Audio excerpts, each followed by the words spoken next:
Hello everyone, welcome to Khandelkar academy. इस लेक्चर में हम मध्य प्रदेश के प्रमुख राजवंश भाग 2 डिस्कस करेंगे। इसके पहले हमने एक वीडियो बना चुके हैं भाग 1, जिसमें मध्य प्रदेश के प्रमुख राजवंश डिस्कस किए थे। यह भाग 2 होगा। एमपीपीएससी के सिलेबस के अनुसार प्रमुख राजवंश मध्य प्रदेश के पूछे जाने वाले हैं, तो उसी हिसाब से हम डिस्कस कर रहे हैं। हो सके तो जो भी इंपॉर्टेंट इंफॉर्मेशन है वो मैं इसमें देने की कोशिश करूंगा। भाग 1 देखना आप बिल्कुल ना भूलें। और हमारे चैनल में प्लेलिस्ट बनी हुई है एमपी जीके एमपीपीएससी 2020-21 की, उसमें जाके सारे लेक्चर आसान तरीके से देख सकते हैं। यह लेक्चर को आप मेरे द्वारा डिस्कस सुन रहे हैं। My name is Vikram Khandelkar. और हमारे इस चैनल को सब्सक्राइब करें और बेल आइकन को भी प्रेस करना बिल्कुल ना भूलें, जिससे और अभी अच्छे अच्छे लेक्चर आने वाले हैं तो उसकी जानकारी आप लोगों को मिल सके। तो फ्रेंड्स, आइए शुरू करते हैं ज्यादा देरी ना करते हुए। मध्य प्रदेश के प्रमुख राजवंश भाग 2 डिस्कस करेंगे। इसमें परमार काल से लेकर अंग्रेजों तक की बात की जाएगी इस लेक्चर में। तो देखिए, भाग 1 तो हमने डिस्कस कर चुके हैं, उसको आप देखना, इसके प्रीवियस वीडियो है वो। बात करते हैं परमार वंश की। देखिए, परमार वंश का जो संस्थापक माने जाते हैं वो उपेंद्र या कृष्णराज को माना जाता है। डायरेक्ट क्वेश्चन आएगा, परमार वंश का संस्थापक कौन है, तो उपेंद्र या कृष्णराज को माना जाता है। कृष्णराज थे, लेकिन ये राष्ट्रकूट राजाओं के सामंत थे। ये जो थे उपेंद्र या कृष्णराज, ये राष्ट्रकूट राजाओं के सामंत थे, लेकिन इनका ही नाम पूछा जाता है, अब याद रखना है। परमार वंश का संस्थापक उपेंद्र या कृष्णराज को माना जाता है, लेकिन वास्तविक और स्वतंत्र शासक माना जाता है सियक द्वितीय को। तो ये याद रखना है, कभी जैसा पूछा जाएगा वैसा जवाब देना है। परमार वंश का संस्थापक उपेंद्र या कृष्णराज, लेकिन वास्तविक संस्थापक या स्वतंत्र संस्थापक सियक द्वितीय को माना जाता है। ये क्वेश्चन पूछा जाएगा फ्रेंड्स। अब यहां से डिस्कस करते हैं। देखिए संस्थापक क्या लिखा है, सियक लिखा हुआ है। और इसकी राजधानी, तो जब परमार वंश की स्थापना हुई थी उस टाइम पर राजधानी उज्जैन थी। तो याद रखना, परमार वंश की प्रारंभिक राजधानी उज्जैन थी, बाद में कालांतर में धार स्थानांतरित की गई थी। तो जैसा पूछा जाएगा वैसा जवाब देना है। प्रारंभिक राजधानी उज्जैन और कालांतर में धार बनाई गई थी। तो कैसी क्या बनाई थी अपन आगे डिस्कस करेंगे। अब देखिए, यहां से परमार वंशीय शासक राष्ट्रकूट राजाओं के सामंत थे। जो परमार वंश के शासक थे शुरू के, वो राष्ट्रकूट राजाओं के सामंत थे। सर्वप्रथम इस वंश का शासक हर्ष या सियक द्वितीय था। तो इस वंश का शासक मिलता है जिसका नाम हर्ष उसी का नाम था, अथवा सियक द्वितीय था। 945 ईस्वी में अपने को स्वतंत्र घोषित कर लिया था। ये जो सियक द्वितीय था, इसने खुद को स्वतंत्र घोषित कर लिया था और परमार वंश का वास्तविक संस्थापक, स्वतंत्र संस्थापक माना जाता है। नर्मदा के तट पर तत्कालीन राष्ट्रकूट शासक खोट्टिंग को परास्त किया था। किसने परास्त किया था? सियक द्वितीय ने खोट्टिंग को परास्त किया था। इसकी मृत्यु के बाद वाकपति मुंज शासक बना। किसकी मृत्यु के बाद? सियक द्वितीय की मृत्यु के बाद वाकपति मुंज शासक बनता है। मुंज इंपॉर्टेंट शासक है, याद रखना है नाम। परमार वंश के शासक कौन कौन है? परमार वंश के शासक उपेंद्र या कृष्णराज थे, उसके बाद सियक द्वितीय बना, फिर मुंज। तो जितने भी शासक है उनका नाम याद रखना, पूछा जा सकता है। तो ये जो मुंज शासक था, इसने हुण मंडल यानी मालवा में उत्तर में स्थित हुणों की अधीनता स्वीकार कर ली थी।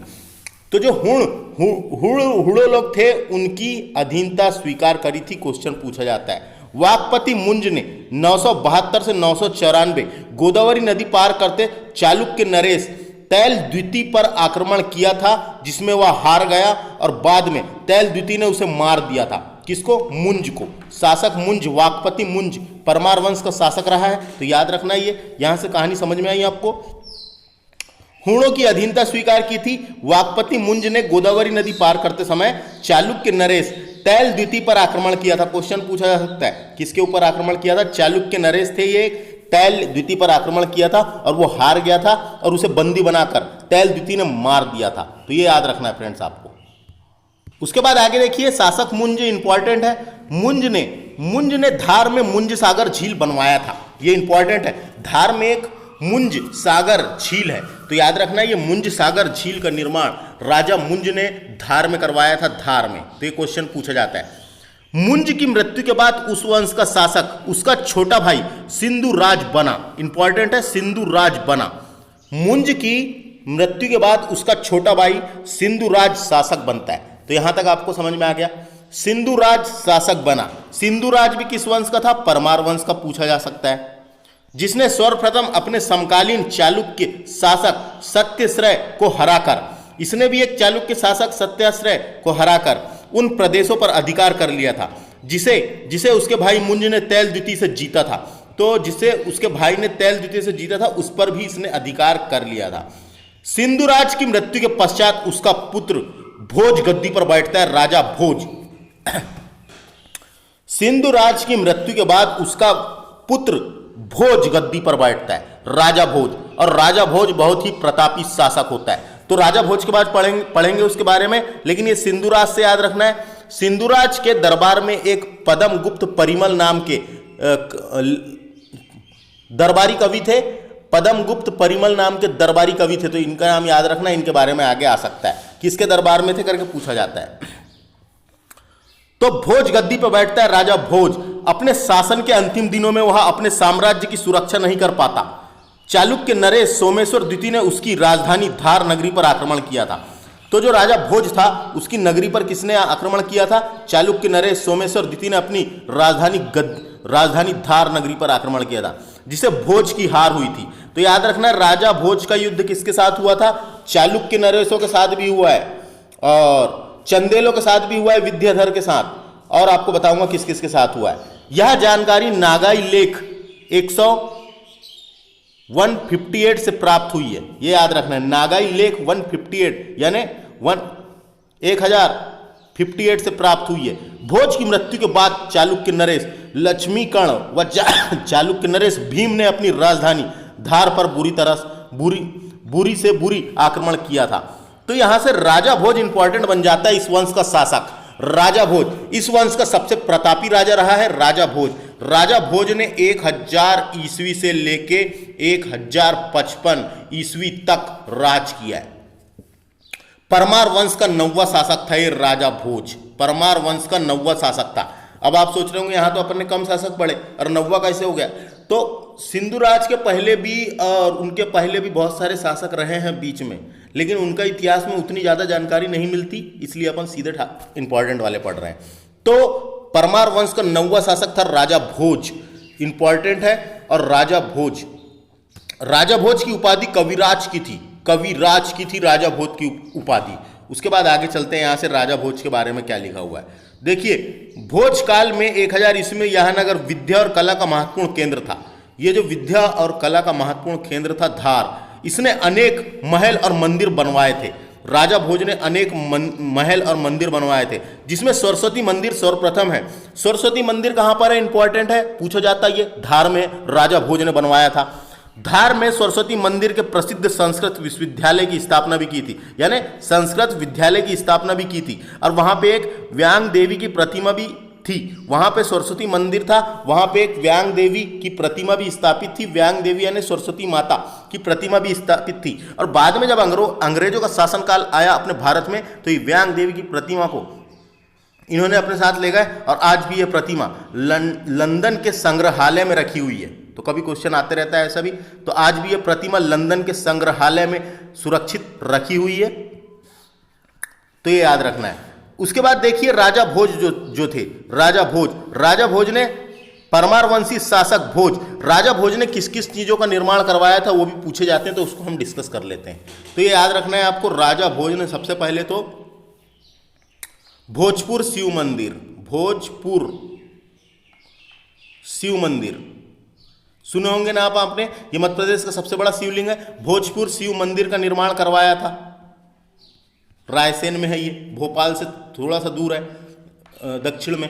तो भोजपुर शिव मंदिर का निर्माण राजा भोज ने करवाया था, आपको याद रखना है। इसके बाद बात करते हैं राजा भोज ने जो भोपाल का तालाब है जिसे भोजताल कहते हैं, भोजताल का निर्माण भी राजा भोज ने करवाया था। भोजताल का निर्माण भी राजा भोज ने करवाया था। इसके अलावा एक चित्तौड़गढ़, जो राजस्थान में चित्तौड़गढ़ है, वहां भी एक मंदिर का निर्माण करवाया था जिसका नाम था त्रिभुवन नारायण मंदिर। नारायण मंदिर। त्रिभुवन नारायण मंदिर का निर्माण चित्तौड़गढ़, जो राजस्थान के चित्तौड़गढ़ में करवाया था राजा भोज ने। तो ये भी इंपॉर्टेंट है, पूछा जाता है। राजा भोज ने त्रिभुवन नारायण मंदिर का निर्माण करवाया था। इसके अलावा और क्या चीज का करवाया था, तो इतना ही याद रखें आप। सबसे पहले भोपाल के तालाब का निर्माण राजा भोज ने करवाया था। त्रिभुवन नारायण मंदिर का निर्माण चित्तौड़गढ़ में राजा भोज ने करवाया था। और भोजपुर शिवलिंग, उसका भी निर्माण राजा भोज ने करवाया था। अब आगे देखते हैं यहां से। परमार शासक भोज ने भोपाल के दक्षिण पूर्व में 250 वर्ग मील लंबी एक झील का निर्माण करवाया था। आज भी यह भोजसार के नाम से प्रसिद्ध है। तो जो भोपाल का तालाब है उसका निर्माण की बात हो रही है, उसका निर्माण राजा भोज ने करवाया था। और आगे चलते हैं, क्या इंपॉर्टेंट है। गंज बसौदा विदिशा में के समीप उदयगिरी नामक स्थान पे नीलकंठेश्वर मंदिर के एक विशाल शिलपट के ऊपर उत्कीर्ण प्रशस्ति से उदयगिरी प्रशस्ति से नाम से प्रसिद्ध है। इसे परमार वंश के शासक के नाम तथा उनकी उपलब्धियों के बारे में स्पष्ट जानकारी दी गई है। तो ये याद रखना, ये उदयगिरी प्रशस्ति जो विदिशा में है, वहां से परमार वंश के शासकों के नाम के बारे में और अच्छी जानकारी इतिहास के बारे में उपलब्ध स्पष्ट जानकारी मिलती है। तो ये क्वेश्चन इंपॉर्टेंट है। और उदयगिरी के नामक स्थान के समीप नीलकंठेश्वर मंदिर के एक शिलापट के ऊपर उत्कीर्ण, तो इसके ऊपर मंदिर के ऊपर उत्कीर्ण है, तो ये याद रखना है। भोज लिखित ग्रंथ, तो देखो भोज बहुत बड़े वो रहे हैं, यानी जो राजा भोज थे ये बहुत महान कविराज की उपाधि थी इनकी। ये प्रतापी शासक रहे हैं और प्रतापी शासक के साथ साथ जो भोज थे इन्होंने कई सारी रचनाएं की है, कई सारे ग्रंथ लिखे हैं, कई सारी रचनाएं की हैं। तो उनके बारे में हम यहाँ पे देखेंगे फ्रेंड्स, उनके बारे में देखेंगे। तो देखिए राजा भोज ने ग्रंथ लिखे हैं, बहुत सारे ग्रंथ लिखे हैं। तो एक ग्रंथ का नाम है आयुर्वेद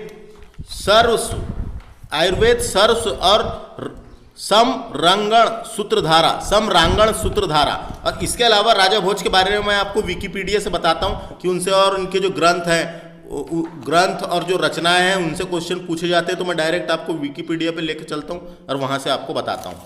तो पहले थोड़ी सी आगे की बात और कर लेते हैं। राजा भोज के बाद क्या हुआ, आगे की बात। राजा भोज के बाद जयसिंह प्रथम शासक बना। तो ये नाम याद रखना है, सब क्वेश्चन पूछे जाते हैं। परमार वंश के कौन से शासक था, तो जयसिंह प्रथम शासक बनता है। तो आपने समझ में आ गया सबसे पहले संस्थापक किसने किया था, उपेंद्र या कृष्णराज ने। उसके बाद स्वतंत्र शासक किसने घोषित किया था, सियक द्वितीय ने। सियक द्वितीय के बाद मुंज, याद रखना ये भी परमार वंश का शासक रहा है, मुंज के बाद सिंधुराज, तो सिंधुराज का नाम भी याद रखना है। सिंधुराज के बाद नाम मिलता है सीधे राजा भोज का, और राजा भोज के बाद जयसिंह प्रथम शासक बनता है फ्रेंड्स।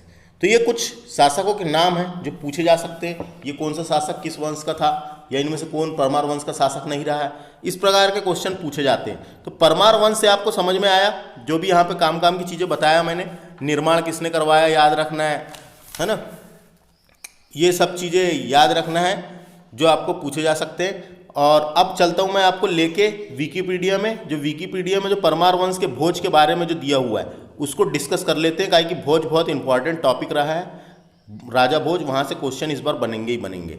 चलते हैं उसमें। देखिए फ्रेंड्स, राजा भोज के बारे में देखना बहुत जरूरी, क्योंकि बहुत इंपॉर्टेंट शासक रहे हैं ये परमार वंश के। राजा भोज बहुत बड़े वीर और प्रतापी होने के साथ साथ प्रखंड पंडित और गुणग्राही भी थे। इन्होंने कई विषयों में अनेक ग्रंथों का निर्माण किया था। यह बहुत अच्छे कवि, दार्शनिक और ज्योतिषी भी थे। तो इनकी कुछ रचनाएं इंपॉर्टेंट हैं, कुछ ग्रंथ इंपॉर्टेंट है। इन्होंने वैसे तो बहुत से 84 ग्रंथों की रचना की है, लेकिन वर्तमान में 21 शेष ही मिल पाए हैं। तो इनके जो रचनाएं हैं या इनके जो ग्रंथ हैं, इनसे डेफिनेटली क्वेश्चन बनेंगे। ये मैं आपको लिख के दे सकता हूं कि क्वेश्चन यहां से बनेंगे ही बनेंगे। तो हर एक ग्रंथ, हर एक रचना याद रखना है, जो जो इंपॉर्टेंट है वो यहाँ लिख रखिए, इसी को हम देखेंगे। सबसे पहले बात करते हैं सरस्वती कंठाभरण किसकी है, पूछा जाएगा। राजा भोज द्वारा लिखा हुआ एक ग्रंथ है ये। तो सरस्वती कंठाभरण किसका है, याद रख लेना है, राजा भोज का। सरस्वती कंठाभरण। उसके बाद दूसरे नंबर में है श्रृंगार मांजरी। इंपॉर्टेंट है फ्रेंड्स, पूछा जाता है किसने लिखा है या किसका ग्रंथ है। श्रृंगार मांजरी ये राजा भोज का एक ग्रंथ है या फिर उसकी रचनाएं हैं। बात करते हैं चंपू रामायण की, ये डायरेक्ट आता है किसकी है। चंपू रामायण को किसने लिखा, तो राजा भोज की रचना है चंपू रामायण। चंपू रामायण। इसके बाद देखिए अगला है चारुचार्या।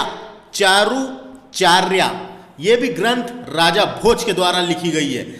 राजा भोज जो थे इन्हें कविराज की उपाधि दी गई थी। बहुत बड़े कविराज कहलाए थे, कवि भी थे, दार्शनिक भी थे, ज्योतिषी भी थे।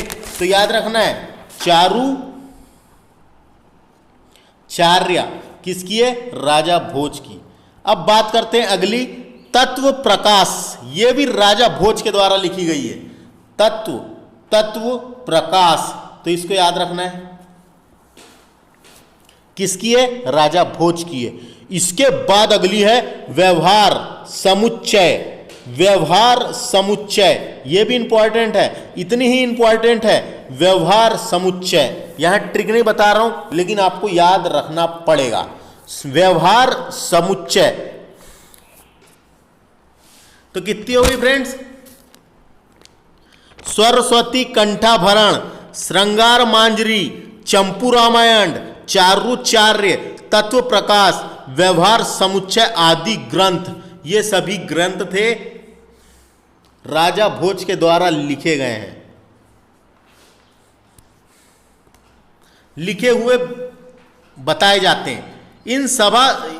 इस सब सदा बड़े बड़े पंडितों सुभोभित रहती थी। इनकी पत्नी का नाम लीलावती था जो बहुत बड़ी विदुषी थी। राजा भोज ने ज्ञान के सभी क्षेत्रों में रचनाएं की है।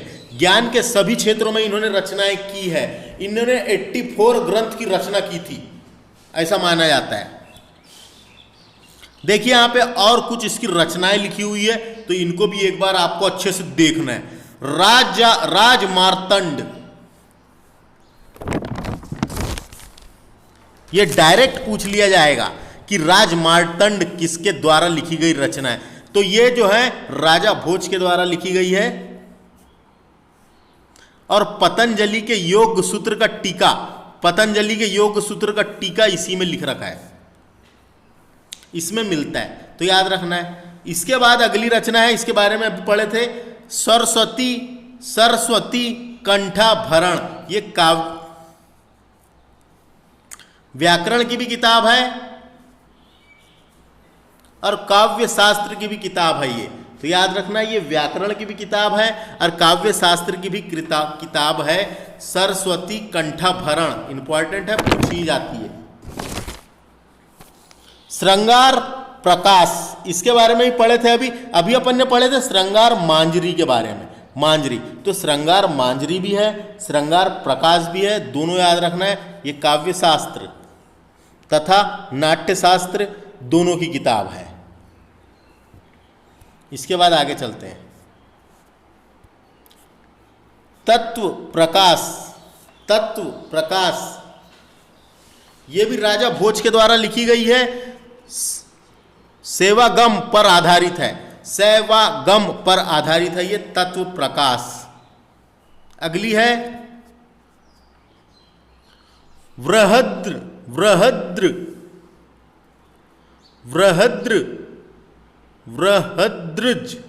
मार्तंड। बृहद्रज मार्तंड ये धर्म शास्त्र की किताब है, रचना है जो राजा भोज के द्वारा लिखी गई है। तो इसको याद रखना है, पूछी जाएगी ये। बृहद्रज मार्तंड राज मृगांक चिकित्सा पद्धति पर आधारित रचना है ये राजा भोज की। तो ये राज मृगांक तो चिकित्सा पद्धति पर आधारित है, इसको तो आपको याद रखना है, ये पूछी जाएगी। इसके बाद बात करते हैं, सबसे ज्यादा पूछी जाती है विद्या विनोद। ये राजा भोज की एक रचना है जो विद्या विनोद इंपॉर्टेंट है। ऐसी आदि रचनाएं राजा भोज द्वारा की गई है इसके अलावा भी एक और रचना याद आ रही है, ये लिखी हुई है देखो, युक्ति कल्प तरु, ये भी राजा भोज के द्वारा लिखी गई है। ग्रंथ है ये एक प्रकार का। यह ग्रंथ राजा भोज के समस्त ग्रंथों में अद्वितीय है। याद रखना, ये इंपॉर्टेंट है। यह ग्रंथ राजा भोज के समस्त ग्रंथों में अद्वितीय है। तो इतनी रचनाएं हैं फ्रेंड्स, और इतनी रचनाएं हैं। उसके अलावा भी एक और याद आ रही है, मैं बता रहा हूं। हाँ, ये भी सबसे ज्यादा पूछी जाती है, ये शिल्प वाली है एक, ये भी एक रचना थी इसकी, जिसका नाम है समरागण सूत्रधार। समरागण सूत्रधार, सही पढ़ रहा हूं मैं? रांगण है, सॉरी, रांगण है, गलत हो गया। समरांगण सूत्रधार, समरांगण सूत्रधार, समरांगण सूत्रधार, ये भी राजा भोज के द्वारा लिखी गई है। तो इतनी इंपॉर्टेंट है, ये भी इंपॉर्टेंट है। ये जितनी मैंने बताया उतनी इंपॉर्टेंट है फ्रेंड। देखो यहां से, ये पूरी इंपॉर्टेंट है, 1 2 3 4 5 6, कोई भी आ सकती है पेपर में। ये भी इंपॉर्टेंट है, ये पूरी आपको याद रखना पड़ेगा, यहाँ ट्रिक नहीं है, लेकिन इतनी इंपॉर्टेंट है। क्या है, 1 2 याद रखने से कुछ नहीं होने वाला है, पूरी याद रखोगे, जब एक आध क्वेश्चन आएगा तो बनेगा। ये भी उसी की है। तो राजा भोज की रचनाएं हमने देख लिए, तो और आगे देखते हैं और क्या इंपॉर्टेंट बन जाता है इस परमार वंश से। इसके अलावा भी कुछ ग्रंथ हैं जो परमार वंश से रिलेटेड हैं, तो मैं आपको बताता हूं, ये इंपॉर्टेंट है। नव सहा सांख चरित के रचयिता पदम गुप्त परिमल है। पदम गुप्त परिमल हैं, इसमें भी परमार वंश की जानकारी मिलती है। और ये परमारी राजा सिंधुराज के दरबारी कवि थे। क्वेश्चन आता है कभी कभी कि पदम गुप्त परिमल किसके दरबार के राज्य दरबारी या कवि थे? तो सिंधुराज के दरबारी कवि थे। इन्होंने नव सांख चरित नामक एक ग्रंथ लिखा है। तो ये इंपॉर्टेंट है, पूछा जाते रहता है किसने लिखा है। अब बात करते हैं दूसरा ग्रंथ, जिसका नाम है तिलक मांजरी। ये धनपाल ने लिखा है फ्रेंड्स। धनपाल नाम के एक राइटर ने लिखे हैं, धनपाल। तो इसमें भी परमार वंश की जानकारी मिलती है। तो तिलक मांजरी इंपॉर्टेंट है। अगला है प्रबंध चिंतामणि। ये मेरु तुंगाचार्य ने लिखे। मेरु तुंगाचार्य ने लिखे प्रबंध चिंतामणि, इंपॉर्टेंट है। इससे भी जानकारी मिलती है परमार वंश के कुछ राजाओं की। उसके बाद है भोज प्रबंध। ये बल्लाल सेन ने लिखे हैं भोज प्रबंध जो है ये भल्लाल सेन ने लिखे हैं, भल्लाल सेन ने। तो ये 4 रचनाएं बोल सकते हैं, ये ग्रंथ बोल सकते हैं। ये चारों ग्रंथ किसने लिखे हैं याद रखना है। कभी यहां से परमार वंश बहुत इंपॉर्टेंट टॉपिक है एमपीपीएससी का, यहीं से क्वेश्चन बनेंगे, तो एक आध क्वेश्चन पूछा जा सकता है। तो याद रखना जरूरी है, याद रखना पड़ेगा। वापस चलते हैं वहीं। अब डिस्कस करते हैं चंदेल वंश के बारे में। चंदेल वंश से सुनिए, चंदेल वंश का जो संस्थापक था वो ननुक्य को माना जाता है। ननुक्य ने की थी। चंदेल वंश की स्थापना ननुक्य ने की थी, तो ये याद रखना है। और इस वंश का एक शासक हुआ था जिसका नाम था जयसिंह के नाम पर बुंदेलखंड का नाम जेजाक भुक्ति पड़ा। जयसिंह के नाम पर बुंदेलखंड का नाम जेजाक भुक्ति पड़ा। अब देखिए यहां से डिस्कस करते हैं। चंदेल वंश की राजधानी खजुराहो थी, यह पूछा जा सकता है। तो देखिए चंदेल वंश की 3 राजधानी रही है, देखा जाए तो अलग अलग शासकों ने अलग अलग जगह बनाई है। जैसे चंदेल वंश की राजधानी खजुराहो भी रही है, खजुराहो रही है। महोबा भी राजधानी रही है इसकी, महोबा। इसकी राजधानी कलिंजर भी रही है, कुछ शासक ने बनवाए हैं, तो अभी आगे देखेंगे अपन। तो चंदेल वंश की राजधानी क्या थी? खजुराहो थी। इसकी स्थापना 831 ईस्वी में नानुक्य नामक व्यक्ति द्वारा की गई थी। डायरेक्ट पूछा जाएगा चंदेल वंश का संस्थापक कौन था? नानुक्य ने की थी।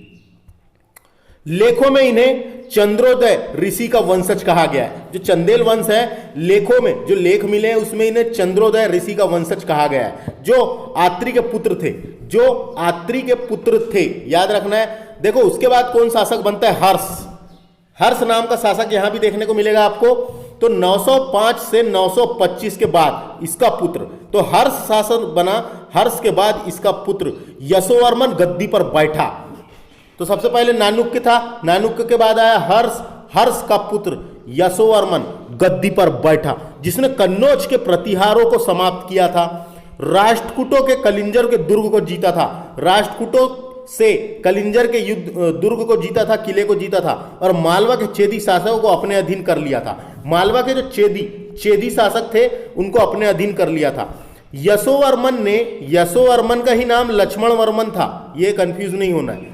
यशोवर्मन लक्ष्मण वर्मन ने ही खजुराहो के लिए विष्णु मंदिर का निर्माण करवाया था। क्वेश्चन आ सकता है, खजुराहो के विष्णु मंदिर का निर्माण किसने करवाया था? यशोवर्मन ने। यशोवर्मन को ही लक्ष्मण वर्मन कहा जाता था। इस मंदिर में उसने बैकुंठ की मूर्ति स्थापित करवाई थी। किसने? यशोवर्मन ने इस मंदिर में बैकुंठ की मूर्ति स्थापित करवाई थी, जिसे उसने प्रतिहार शासक देवपाल से प्राप्त किया था। वो मूर्ति को प्रतिहार शासक देवपाल से प्राप्त किया था। तो ये समझ में आई आपको कहानी। ये विष्णु मंदिर याद रखना है, यशोवर्मन के बाद उसका पुत्र घंग राजा बना। इसका नाम था घंग देव राजा बना। इंपॉर्टेंट है, इससे क्वेश्चन आते हैं। घंग देव कौन से वंश का था? चंदेल वंश का। यशोवर्मन के बाद उसका पुत्र गंगदेव राजा बना, जिसने कलिंजर पर अपना अधिकार जमाया, और उसे अपनी राजधानी बनाया था। तो देखिए, गंगदेव ने राजधानी कलिंजर को बनाया था, याद रखना है, क्वेश्चन आ सकता है। चंदेल वंश के किस शासक ने कलिंजर को राजधानी बनाया? गंगदेव ने। इसके बाद ग्वालियर पर अपना अधिकार जमाया था। किसने? गंगदेव ने। गंगदेव इंपॉर्टेंट शासक रहा है चंदेल वंश का। 950 से 1008 ईस्वी तक इसने शासन किया है। खजुराहो में स्थित पार्श्वनाथ मंदिर और विश्वनाथ मंदिर तथा बैजनाथ मंदिर का निर्माण राजा गंगदेव ने करवाया था। ये क्वेश्चन आते रहता है। राजा गंगदेव ने खजुराहो में स्थित पार्श्वनाथ मंदिर, विश्वनाथ मंदिर तथा बैद्यनाथ मंदिर आदि बनवाए थे। इसने प्रयाग में, इसने जो प्रयागराज है, प्रयाग गंगा यमुना का जो संगम है, जब प्रयाग इलाहाबाद में होता है, इसने प्रयाग में गंगा यमुना के पवित्र संगम पर अपना शरीर त्याग दिया था। ये याद रखना है, अपना शरीर त्याग दिया था। और गंग ने 1008 में जगदम्बी व चित्रगुप्त मंदिर बनवाया था। कहां पे? वहीं पे। तो ये याद रखना है, गंग ने जगदम्बी मंदिर और चित्रगुप्त मंदिर ये भी गंगदेव ने बनवाया था। तो गंगदेव से समझ में आ गया आपको जो क्वेश्चन बनेंगे गंगदेव से। और जो खजुराहो का सबसे बड़ा मंदिर है कंदरिया महादेव मंदिर। जो कंदरिया महादेव मंदिर है उसका निर्माण भी गंगदेव ने करवाया था। कुछ जगह आपको क्या देखने को मिलेगा कि जैसे आप एनसीईआरटी के हिसाब से गंगदेव ने करवाया था, गंगदेव ने कंदरिया महादेव मंदिर का निर्माण करवाया था। लेकिन आप विकिपीडिया या कुछ साइटें खोलेंगे तो उसमें लिखेगा विद्याधर ने इस मंदिर का निर्माण करवाया था। तो गंगदेव के बाद विद्याधर शासक बना था, और गंगदेव और विद्याधर के शासन काल में उस मंदिर का निर्माण हुआ है। इसी कारण कभी गंगदेव का नाम देखने को मिलता है, कभी विद्याधर का नाम देखने को मिलता है। तो आप समझ गए होंगे इस बात को, है ना। अब आगे चलते हैं। देखिए, गंगदेव के बाद विद्याधर शासक बना। 1017 से 1029 ही एक ऐसा भारतीय शासक था विद्याधर, जिसने महमूद गजनवी की महत्वाकांक्षाओं को सफलतापूर्वक विरोध किया था। तो इसने महमूद गजनवी का विरोध किया था, महत्वाकांक्षाओं का सफलतापूर्वक विरोध किया, जिसने मालवा के परमार शासक भोज, इसी ने भोज को हराया था। इसने मालवा के परमार शासक भोज व त्रिपुरी के कलचुरी शासक गंगदेव को भी हराया था। याद रखना है, ये इसने अपने अधीन कर लिया था, इन सबको अपने अधीन कर लिया था। विद्याधर की मृत्यु के बाद उसका पुत्र विजयपाल व पौत्र देववर्मन के काल में चंदेल त्रिपुरी के कलचुरी चेदी वंश के शासक तथा गंगदेव पर कर्ण की अधीनता स्वीकार करते थे, परंतु इन दिनों के बाद कीर्तिवर्मन इस वंश का शासक बना। इन दिनों में ही कीर्तिवर्मन इस वंश का शासक बनता है, कीर्तिवर्मन, और कीर्तिवर्मन शासक बना जिसने चेदी नरेश कर्ण को हराया, पुनः अपने प्रदेश को स्वतंत्र घोषित किया। इसकी पुष्टि अजयगढ़ व महोबा से प्राप्त चंदेल लेख से भी होती है। इसकी पुष्टि कहां से हुई है वाली बात की? अजयगढ़ व महोबा से प्राप्त चंदेल लेख से की गई है। इस वंश का अंतिम शासक कौन था? इस वंश का अंतिम शासक परमार्दी देव परमल था। नाम याद रखना है, परमार्दी देव परमल था इस वंश का अंतिम शासक। क्वेश्चन आता है, जिसने 1165 से 1203 तक शासन किया। उसके बाद क्या होता है आगे देखिए।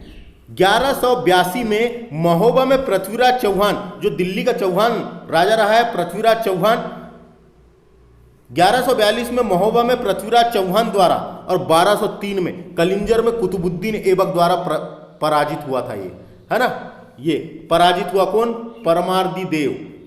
कलिंजर के युद्ध में परमार्दी देव की मृत्यु हो गई। कलिंजर के युद्ध में हुई थी परमार्दी देव की मृत्यु, और परमार्दी देव के साहसी दरबार में आला उदल थे। ये डायरेक्ट क्वेश्चन आता है। जो परमार्दी देव थे, परमार्दी देव के दरबार में 2 वीर योद्धा थे। महोबा के 2 वीर योद्धा, महोबा के थे ये। परमार्दी देव के टाइम पे राजधानी महोबा थी, तो महोबा के 2 वीर योद्धा थे, आला और उदल। किसके दरबार में थे? डायरेक्ट क्वेश्चन पूछा जाता है। परमार्दी देव के दरबार में 2 साहसी वीर योद्धा आला और उदल थे, ये याद रखना है। उसके बाद देखिए, कंदरिया महादेव मंदिर जो खजुराहो में है, विश्व का सबसे बड़ा मंदिर है ये, खजुराहो का सबसे बड़ा मंदिर है। इसके गर्भगृह में शिव, गणेश तथा प्रमुख हिंदू देवी देवताओं की मूर्ति बनी हुई है। इस मंदिर के भीतर तथा बाहरी दीवारों पर अनेक भव्य मूर्तियां उत्कीर्ण की गई है। कंदरिया महादेव मंदिर का निर्माण किसने करवाया था? क्वेश्चन आएगा, घंगदेव ने। घंगदेव, परमार वंश के शासक घंगदेव ने करवाया था। और इस घंगदेव के बाद ही विद्याधर शासक बना था, तो विद्याधर ने भी करवाया था। एनसीईआरटी के हिसाब से घंगदेव लिखा हुआ है, आप नेट में सर्च मारेंगे कुछ कुछ साइटों में विद्याधर लिखा हुआ है, बाकी घंगदेव इंपॉर्टेंट है। अब जैसा क्वेश्चन आएगा उस हिसाब से, दोनों नाम नहीं आते कभी। तो कंदरिया महादेव मंदिर खजुराहो का सबसे बड़ा मंदिर है, पश्चिमी समूह में स्थित है।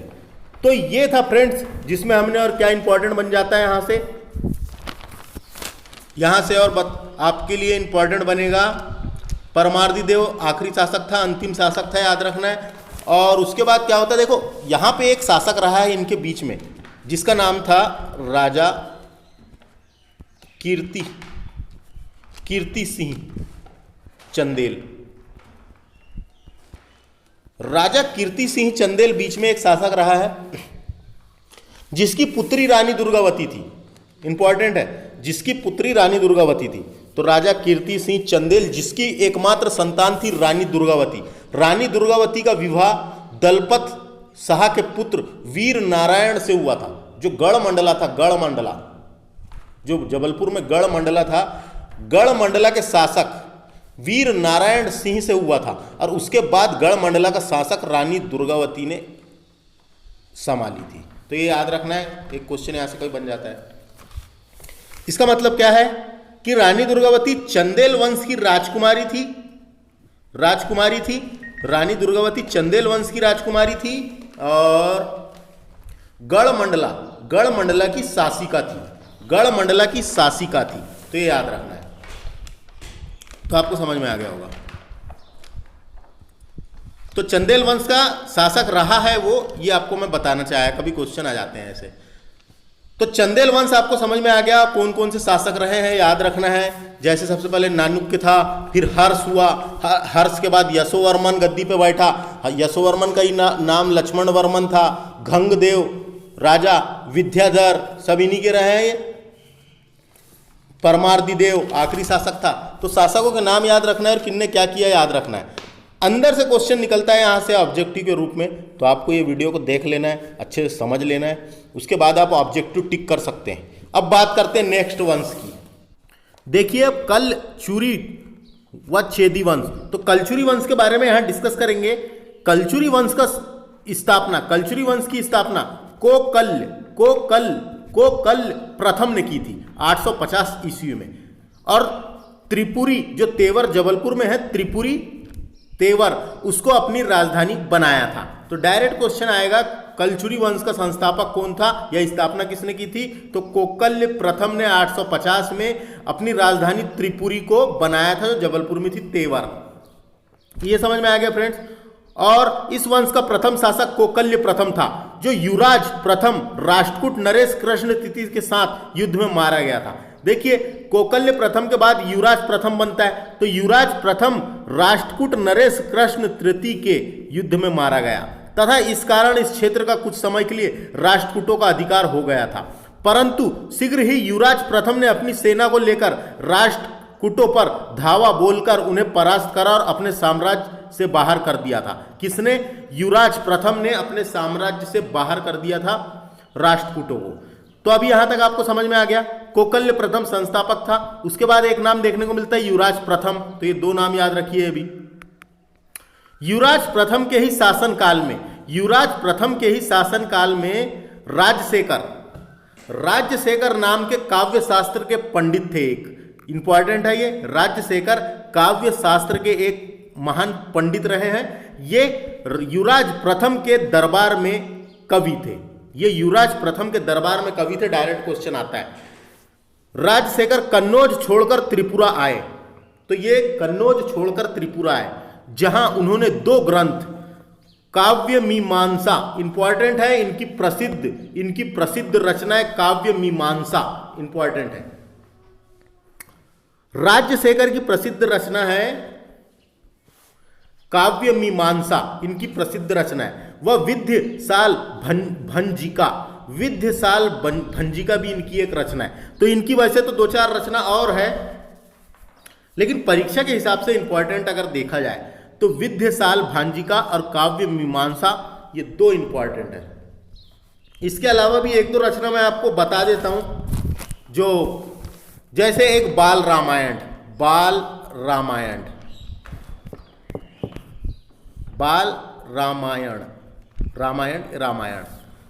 भारत, ये भी इनकी रचना है। एक है कर्पूर मांजरी, ये भी इनकी, ये तीन हो गई। ये तीन यहां से है याद रखने लायक, बाल रामायण, बाल भारत, कपूर मांजरी, ये इतना याद रखना है। तो राजशेखर याद रह गया आपको, युवराज प्रथम के दरबार में थे, इनकी काव्य मीमांसा प्रसिद्ध रचना ये पूछी जाती है। और विद्यसाल भंजिका, ये इनकी दो प्रसिद्ध रचना है। राजशेखर की रचना विद्यसाल भंजिका में युवराज को उज्जैन भूजंग अथवा मालवा का विजेता कहा है। तो इनकी जो रचना है विंध्यसाल भंजिका में, जो युवराज प्रथम राजा है उनके बारे में लिखा हुआ है कि वो मालवा के विजेता थे, उज्जैनी भूजंग अर्थात वहां के अच्छे राजा थे, विजेता थे। तो ये समझ में आ गया किसके दरबार में थे, क्या थे। क्वेश्चन आता है फ्रेंड्स, युवराज द्वितीय की मालवा के परमार नरेश, फिर युवराज द्वितीय ने मालवा के परमार नरेश मुंज द्वारा पराजित कर दिया गया था। तो फिर युवराज द्वितीय राजा बने, उसको मुंज, जो परमार राजा थे, मुंज ने पराजित कर दिया था, जिस कारण त्रिपुरा कुछ समय के लिए परमारों का अधिकार हो गया था, वहां पर। और उसके बाद इस वंश का राजा गंगदेव, इस वंश का राजा होता है गंगदेव, तो ये भी कलचुरी वंश का था, याद रखना है। गंगदेव जो प्रारंभ में चंदेल नरेश विद्याधर की अधीनता स्वीकार करा था, विद्याधर की मृत्यु के बाद उसने अपने राज्य को स्वतंत्र घोषित कर लिया था, उसकी अधीनता स्वीकार किया था और उसकी मृत्यु के बाद अपने राज्य को स्वतंत्र घोषित कर लिया था। इसने विक्रमादित्य की उपाधि धारण की थी, क्वेश्चन आ सकता है। विक्रमादित्य की उपाधि धारण किसने की थी? गंगदेव ने। 12वीं सदी के अंत तक वंश में किसी न किसी प्रकार के महाकौशल में अपनी सत्ता कायम रखी। महाकौशल जो क्षेत्र था जबलपुर वाला, वहां पे अपनी सत्ता कायम रखी इन्होंने। और 13वीं सदी के प्रारंभ में इस वंश का अंतिम शासक विजय सिंह बना। इस वंश का अंतिम शासक विजय सिंह बना, जो चंदेल शासक त्रिलोक वर्मन से पराजित हुआ था। अंतिम शासक कौन था? विजय सिंह बना, जो त्रिलोक के वर्मन से पराजित हुआ था। इस प्रकार त्रिपुरा को चंदेल राज्य में शामिल कर कलचुरी चेदी वंश को समाप्त कर दिया गया था। इस प्रकार से कलचुरी चेदी वंश को समाप्त कर दिया गया था। उसके बाद आगे क्या होता है, 1305 में चंदेल वंश दिल्ली सल्तनत में शामिल हो गया और फिर इसका यहाँ का चंदेल वंश दिल्ली सल्तनत में शामिल हो गया। पहले तो समझ में आया आपको। तो ये थी इसकी कहानी कलचुरी वंश की। एक बार और शॉर्टकट में मैं आपको बताता हूँ। कलचुरी वंश का संस्थापक पूछा जाएगा कोकल्य देव था। कलचुरी वंश की दो शाखाएं थी फ्रेंड्स, दो शाखाएं थी इनकी। एक माहिष्मती के कलचुरी थे, एक माहिष्मती के कलचुरी और एक था त्रिपुरा के कलचुरी। तो ये याद रखना है, इनकी दो शाखाएं थी, माहिष्मती के कलचुरी और त्रिपुरा के कलचुरी, है ना। त्रिपुरा के जो कलचुरी थे उसकी स्थापना कोकल्य प्रथम ने किया था। तो यहाँ से जो इतनी चीज़ें दी हुई है, यहाँ पे परीक्षा के हिसाब से एक आध क्वेश्चन यहीं से बनेगा। तो आपको काम की चीज़ें, इंपॉर्टेंट वाले क्वेश्चन बनते हैं। ये थ्योरी वाला टॉपिक है जो पढ़ना जरूरी है, पूरा पढ़ा हुआ रहता है तो समझ में आसानी जाती है। तो इससे इतना ही। अब बात करते हैं हम अगला टॉपिक जो दिल्ली सल्तनत की। अब देखते हैं दिल्ली सल्तनत के बारे में। तो देखिए, दिल्ली सल्तनत को तो आप इतिहास में अच्छे से पढ़ेंगे ही, लेकिन हम यहाँ पे मध्य प्रदेश में जो घटनाएं हुई हैं उनसे रिलेटेड काम की चीज ही देखेंगे। क्या कि मध्य प्रदेश की एग्जाम में मध्य प्रदेश लेवल का ही पूछा जाएगा, मध्य प्रदेश से ही रिलेटेड क्वेश्चन पूछे जाएंगे। बाकी दिल्ली सल्तनत के बारे में तो आप जानते ही हैं। दिल्ली सल्तनत 1206 से 1526 तक था। दिल्ली सल्तनत में गुलाम वंश रहा है, खिलजी वंश रहा है, तुगलक वंश रहा है, सैयद वंश रहा है, लोधी वंश रहा है। तो ये आप जानते होंगे, गुलाम वंश, खिलजी वंश, तुगलक वंश, सैयद वंश, लोधी वंश था दिल्ली सल्तनत में। 1206 में गुलाम वंश के शासक कुतुबुद्दीन ऐबक ने दिल्ली सल्तनत की स्थापना की थी। दिल्ली सल्तनत की स्थापना की थी, तो ये आप जानते होंगे। अब मध्य प्रदेश से के संदर्भ में ही देखते हैं। मध्य प्रदेश में 10वीं शताब्दी में ही आक्रमण प्रारंभ हो गया था, जिसमें 1019 में महमूद गजनवी ने ग्वालियर भूभाग पर आक्रमण किया था। तो सबसे पहले महमूद गजनवी ने ग्वालियर भूभाग पर आक्रमण किया था, याद रखना है, 1019 में। दिल्ली सल्तनत के प्रारंभिक शासक ऐबक, कुतुबुद्दीन ऐबक थे। तो दिल्ली सल्तनत के प्रारंभिक शासक ऐबक की महत्वपूर्ण विजय बुंदेलखंड की विजय शामिल थी। तो ऐबक ने सबसे पहले बुंदेलखंड क्षेत्र को जीता था, बुंदेलखंड की विजय शामिल थी। कुतुबुद्दीन ऐबक की मृत्यु के बाद प्रतिहारों ने ग्वालियर हो गया, चंदेल और कलिंजर व अजयगढ़ पर अपना अधिकार कर लिया था।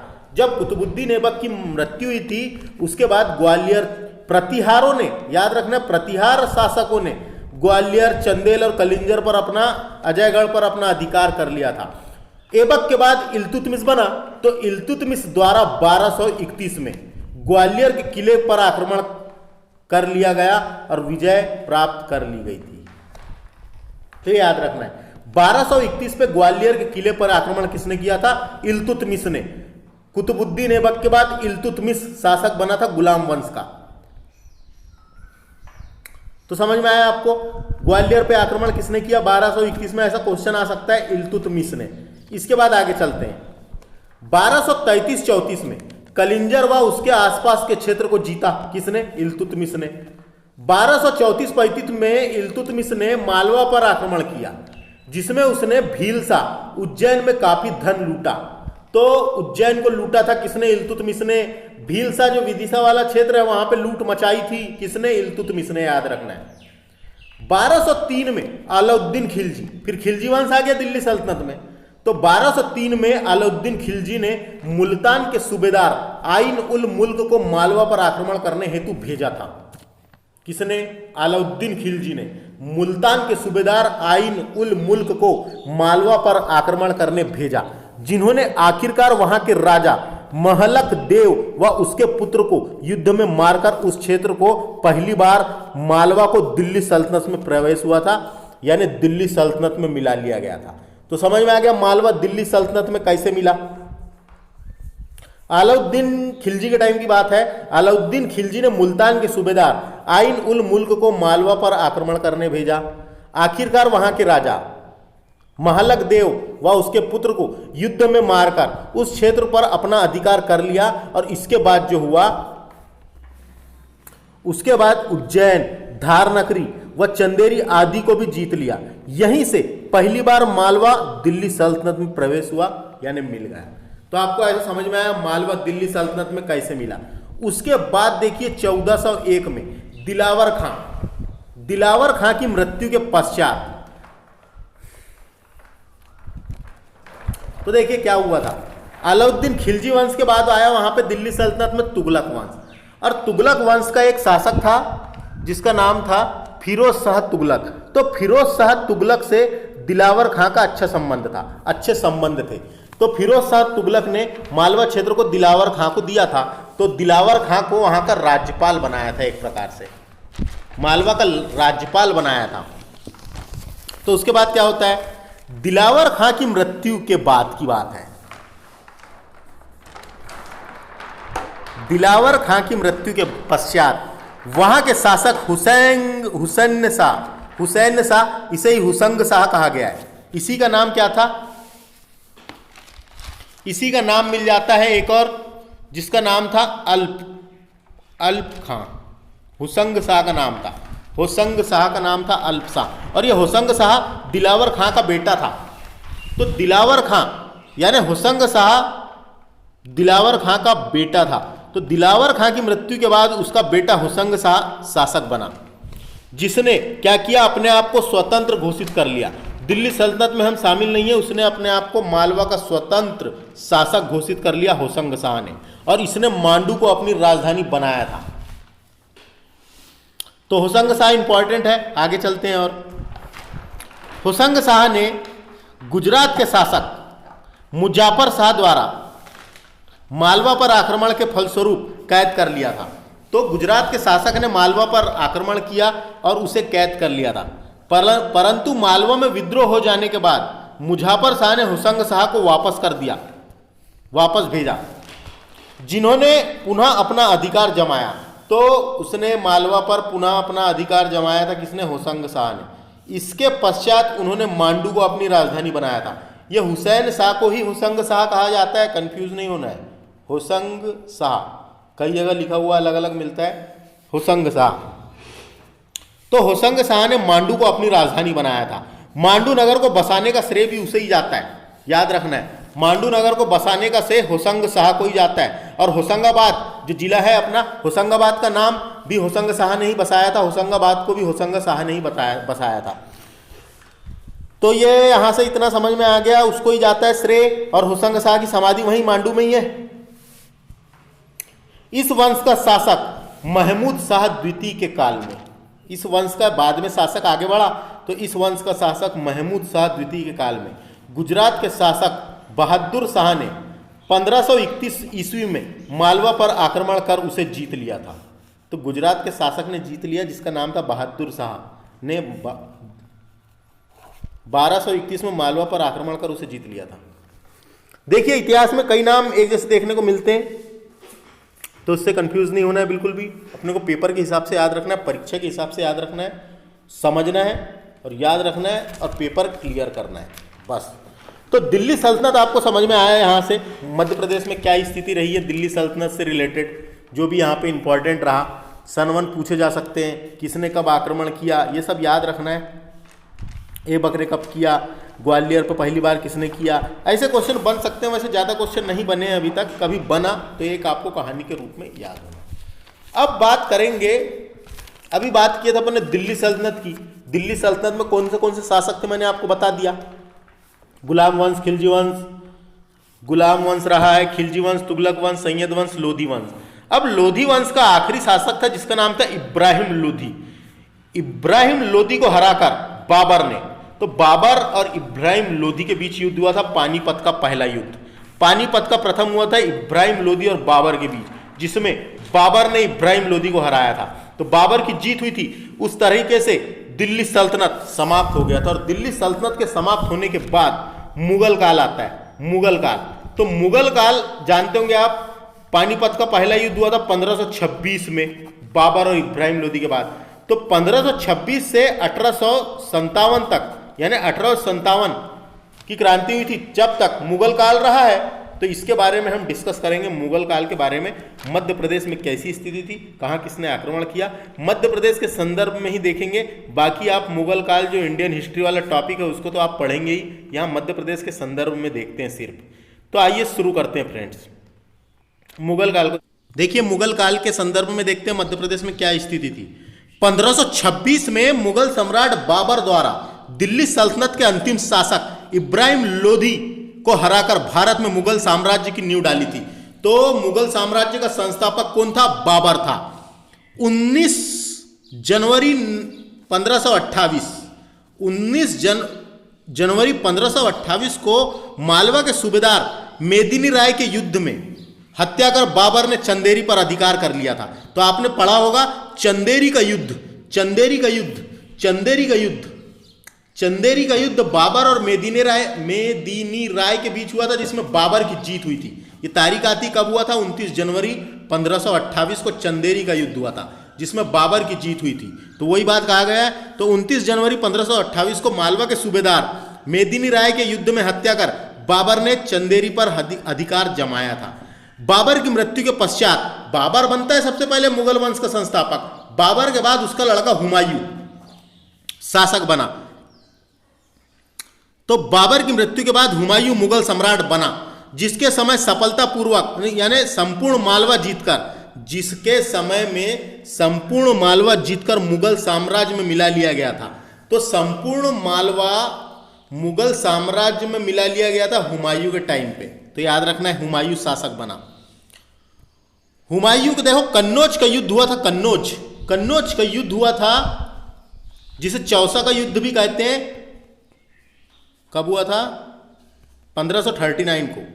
कन्नौज का युद्ध, इसे ही चौसा का युद्ध कहा गया है। यह युद्ध हुआ था शेर शाह सूरी और हुमायूं के बीच। शेर शाह सूरी और हुमायूं के बीच दो युद्ध हुए। कन्नौज का युद्ध 1539 में, और एक 1540 में हुआ था बिलग्राम का युद्ध। बिलग्राम का युद्ध। तो ये दोनों युद्ध जो थे, ये दोनों युद्ध हुमायूं और शेर शाह सूरी के बीच हुए थे।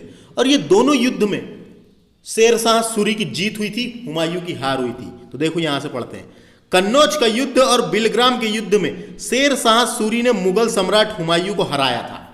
तो शेर शाह सूरी की जीत हुई थी, हुमायूं को हराया था। मांडू, उज्जैन, सारंगपुर आदि क्षेत्र पर अधिकार कर लिया था। किसने? शेर शाह सूरी ने। शेर शाह सूरी ने मांडू, उज्जैन, सारंगपुर आदि क्षेत्र पर अधिकार कर लिया था। उसके बाद क्या हुआ? शेर शाह सूरी ने 1545 यानी 1545 में बुंदेलखंड के कलिंजर के किले पर आक्रमण किया। इंपॉर्टेंट है,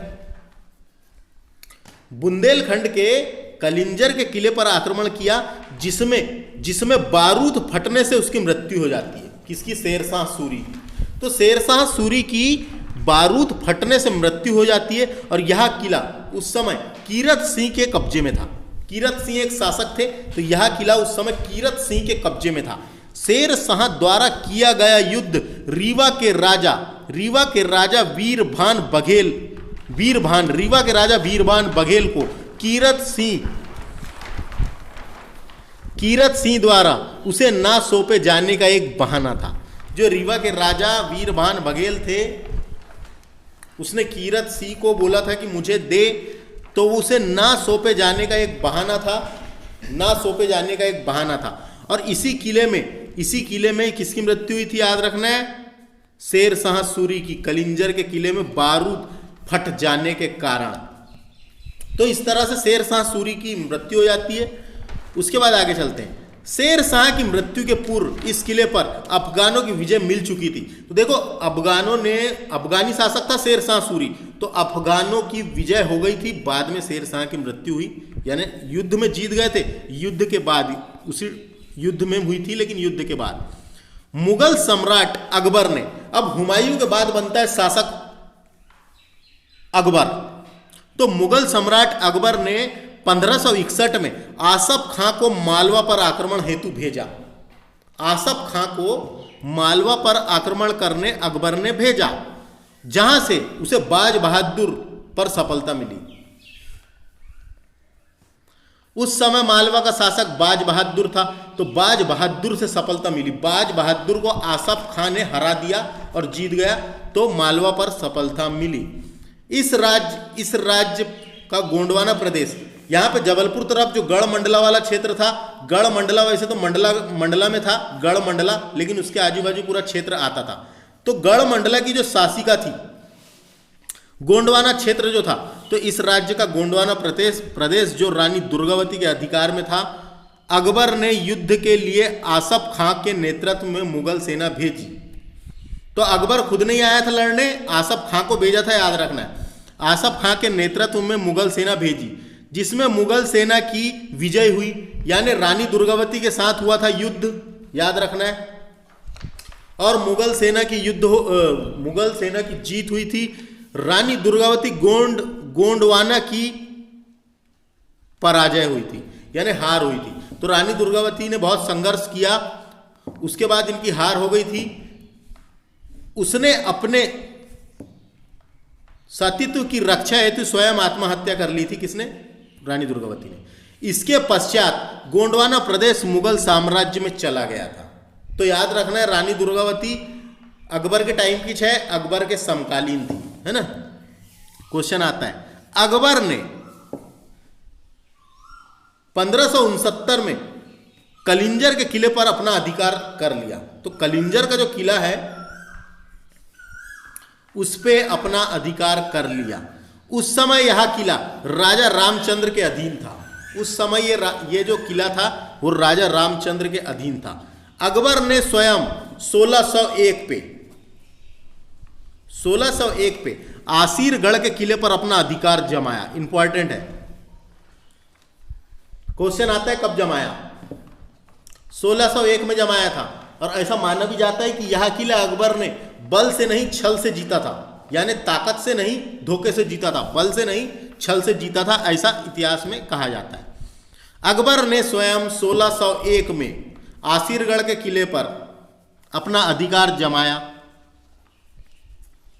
1617 में मुगल सम्राट जहांगीर, तो देखो अकबर के बाद जहांगीर जिसका नाम सलीम था वो मुगल सम्राट बनता है। तो मुगल सम्राट जहांगीर का दक्षिण की देखभाल हेतु मांडू जाना। तो मुगल सम्राट जहांगीर दक्षिण की देखभाल हेतु मांडू आया, तो मांडू गया, ये बताया गया। जहांगीर, इसी का नाम सलीम था। उसके बाद जहांगीर के बाद खुर्रम बनता है शासक। खुर्रम नाम था शाहजहां का। शाहजहां का बचपन का नाम था खुर्रम खां। तो खुर्रम शासक बना। तो खुर्रम का बुरहानपुर पहुंचना राज्य की महत्व को स्पष्ट करता है, राज्य की महत्वता को स्पष्ट करता है। तो ये समझ में आया। फिर खुर्रम आया बुरहानपुर तरफ, तो ये याद रखना है। शाहजहां आया। शाहजहां के बाद औरंगजेब शासक बनता है। तो औरंगजेब की धार्मिक नीति के कारण मालवा, तो इसकी धार्मिक नीति अलग ही थी औरंगजेब की। तो औरंगजेब की धार्मिक नीति के कारण मालवा व बुंदेलखंड में भी विद्रोह हुआ।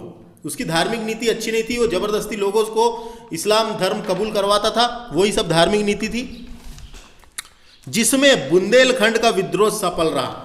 तो उसकी धार्मिक नीति के कारण मालवा और बुंदेलखंड में विद्रोह हुआ, जिसमें बुंदेलखंड का विद्रोह सफल रहा। ओरछा के राजा चंपत राय, इंपॉर्टेंट है, ओरछा के राजा चंपत राय ने औरंगजेब के विरुद्ध विद्रोह का झंडा खड़ा किया।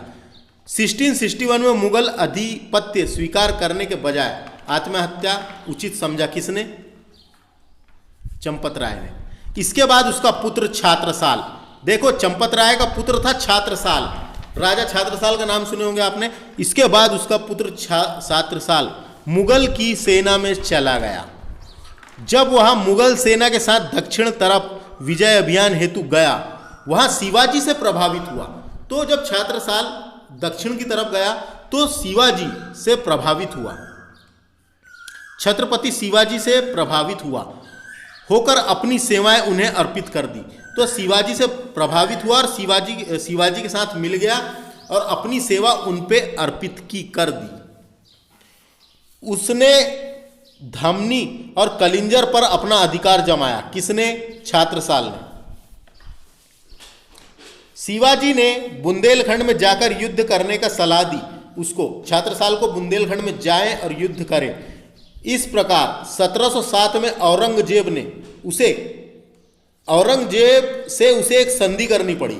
औरंगजेब से लड़ाई करने के बाद संधि करनी पड़ी, परंतु 1707 में औरंगजेब की मृत्यु के बाद संधि करे उन्होंने। फिर 1707 में औरंगजेब की मृत्यु के बाद बुंदेलखंड का एक स्वतंत्र शासक बन गया। जब औरंगजेब की मृत्यु हुई उसके बाद छात्रसाल बुंदेलखंड का एक स्वतंत्र शासक बन गया। उसने पेशवा बाजीराव को बुंदेलखंड का पर्याप्त भाग जहांगीर के रूप में दी। किसको? पेशवा बाजीराव को। उसने पेशवा बाजीराव को बुंदेलखंड का पर्याप्त भाग जहांगीर के रूप में दी। यहीं से प्रदेश में मराठाओं का प्रवेश हुआ। तो ये समझ में आया मराठा कैसे आए अपने यहाँ? तो यहीं से प्रदेश में मराठाओं का प्रवेश हुआ। तो समझ में आ गया। इस प्रकार औरंगजेब ने संधि करनी पड़ी। फिर 1707 में औरंगजेब की मृत्यु हो गई और बुंदेलखंड का एक स्वतंत्र शासक बन गया। और शिवाजी ने इसे आदेश दिया था कि आप वहां जाके युद्ध कीजिए, हम आपको साथ देंगे। ये लिखा हुआ है यहाँ, समझ आ गया होगा आपको। युद्ध करने शिवाजी ने बुंदेलखंड जाकर युद्ध प्रारंभ करने की सलाह दी। इससे हम जाके मदद करेंगे और औरंगजेब को हराएंगे, ये बात कही गई थी यहाँ पे। तो ये आपको समझ में आया फ्रेंड्स, यहाँ की कहानी। यहीं से प्रदेश में मराठाओं का प्रवेश प्रारंभ हुआ। देखिए थ्योरी वाला टॉपिक था, क्वेश्चन यहाँ से अंदर से बनते हैं, ऑब्जेक्टिव टिक करना है आपको। तो ये यहाँ से आप समझ में आया मुगल सम्राट, मुगल काल कौन कौन शासक रहा मैंने बताते गया बीच बीच में। तो ये इसको ध्यान से देखना है इसको। अब मराठाओं का प्रवेश हुआ तो बात करेंगे अब मराठा काल की। देखिए मराठा काल देख लेते हैं मध्य प्रदेश में।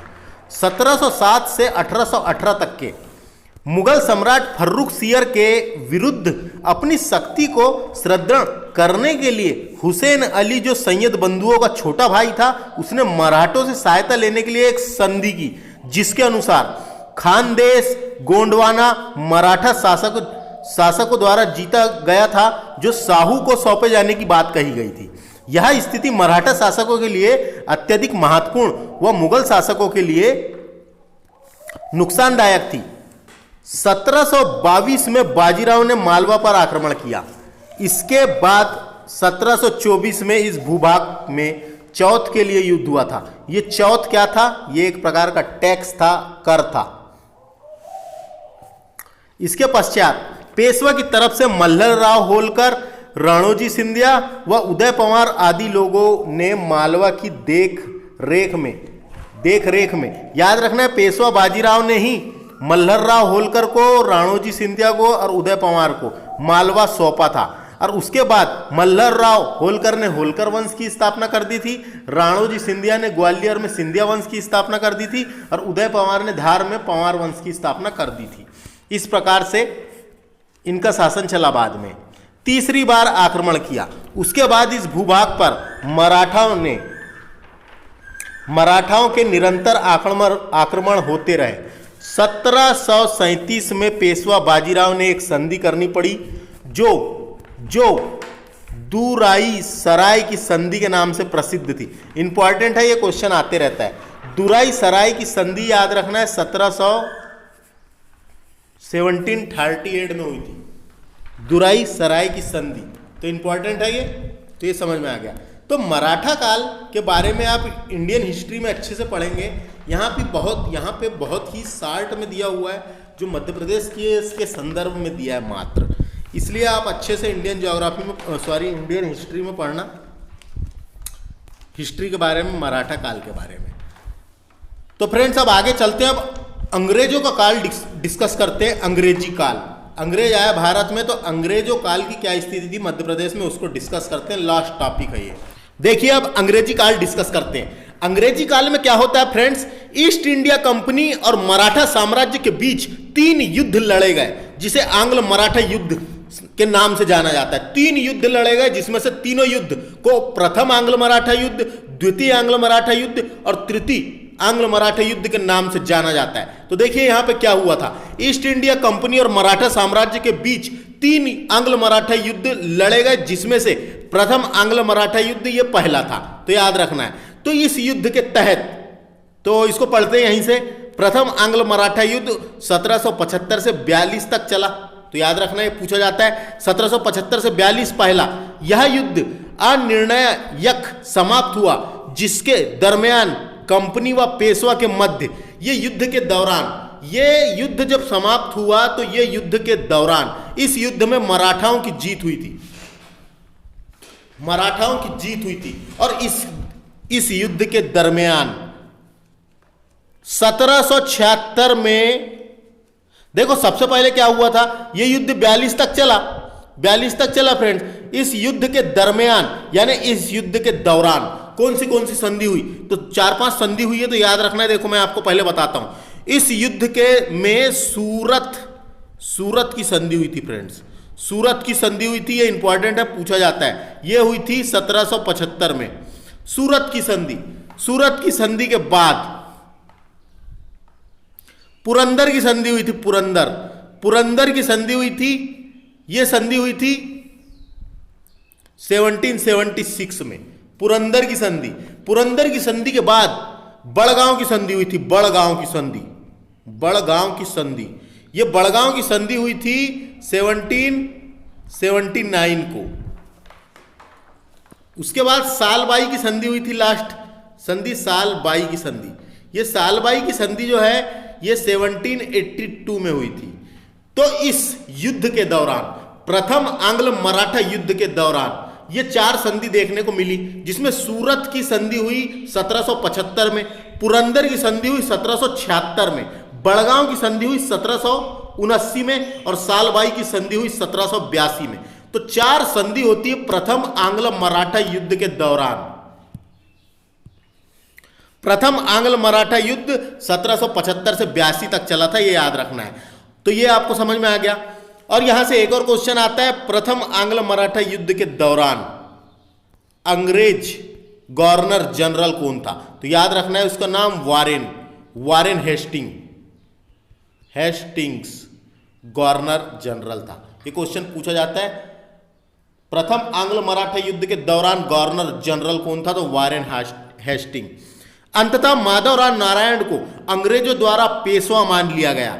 उस समय अंग्रेजी गवर्नर जनरल वारेन हेस्टिंग था। ये डायरेक्ट क्वेश्चन आएगा, प्रथम के समय कब था, कौन था? Warren Hasting. गवर्नर जनरल कौन थे प्रथम आंग्ल मराठा युद्ध के समय? Warren Hasting. द्वितीय आंग्ल मराठा युद्ध, देखो यहां से द्वितीय चालू होता है। द्वितीय आंग्ल मराठा युद्ध 1803 से 1806 तक चला। 1803 से 1806 तक चला। और इस टाइम पे गवर्नर जनरल वेलेजली थे। याद रखना, पूछा जाएगा। पहले के टाइम पे कौन से थे मैंने बता दिया। द्वितीय आंग्ल मराठा युद्ध जब हुआ 1803 से लेकर 1806 तक, उस टाइम पे भारत के गवर्नर जनरल वेलेजली थे। ये भी क्वेश्चन आता है। इसमें अंग्रेजों का पक्ष भारी था। जो दूसरा युद्ध हुआ उसमें अंग्रेजों का पक्ष भारी था। इस युद्ध के दौरान कंपनी द्वारा पेशवा से बेसिन की संधि हुई थी। सेकेंड युद्ध के दौरान बेसिन की संधि हुई थी 31/12/1802 को, जिसमें अनुसार पेशवा के द्वारा स्वीकार किए गए तथ्यों में से मुख्य रूप से मध्य प्रदेश के ताप्ती और नर्मदा के मध्य वाले भूभाग को कंपनी को देने की बात कही गई थी। किसके तहत? बेसिन के संधि के तहत। तो याद रखना ये। इस क्रम में कंपनी द्वारा भोसले से 17/12/1803 में देवगांव की संधि, सिंधिया से सूरजी की संधि और अर्जुन गांव की संधि तय की गई 30/12/1803 को। वेलेजली के शासनकाल में, मैंने अभी बताया था द्वितीय आंग्ल मराठा युद्ध जब हुआ था उस टाइम पे गवर्नर जनरल वेलेजली थे। तो ये याद रखना है। वेलेजली के शासनकाल में होलकर ने 25/12/1805 में राजपुर घाट की संधि भी की थी। राजपुर घाट की संधि भी की थी, जिसमें मराठा सरदारों द्वारा चंबल का उत्तरी भूभाग वो बुंदेलखंड छोड़ दिया गया था। आगे चलते हैं। 13 जून 1817 को पेशवा ने कर्नल स्मिथ के द्वारा पूना अभियान के क्रम में पूर्णतः अपने हथियार डाल दिए तथा उसे एक नई संधि पर हस्ताक्षर किए थे इस संधि के द्वारा मध्य प्रदेश राज्य में मालवा और बुंदेलखंड के भाग में कंपनी को दे दिया गया था। जो मालवा है और बुंदेलखंड वाला जो भाग है वो कंपनी को दे दिया गया था। उसके बाद लॉर्ड हेस्टिंग ने सितंबर 1817 में एक विशाल सेना के साथ कानपुर पहुंचकर सिंधियाओं को संधि करने के लिए कहा, जिसे उसे अंततः विवश होकर स्वीकार करना पड़ा। इस संधि की मुख्य शर्तें पिंडारियों की सहायता करना, बंद करना और उनको समाप्त करने में अंग्रेजों का साथ देना शामिल था। इसके लिए आसीरगढ़ और सिंधिया के दुर्ग भी उपयोग करने की बात कही गई थी। होलकर ने 6/1/1818 को मंदसौर की संधि से खानदेश सहित नर्मदा के तट का समस्त क्षेत्र कंपनी को दे दिया था। किसने? होलकर ने दिया था मंदसौर की संधि के तहत। यह इंपॉर्टेंट है, 6/1/1818 को हुई थी मंदसौर की संधि। नर्मदा के तट का समस्त क्षेत्र कंपनी को देने की बात की गई थी।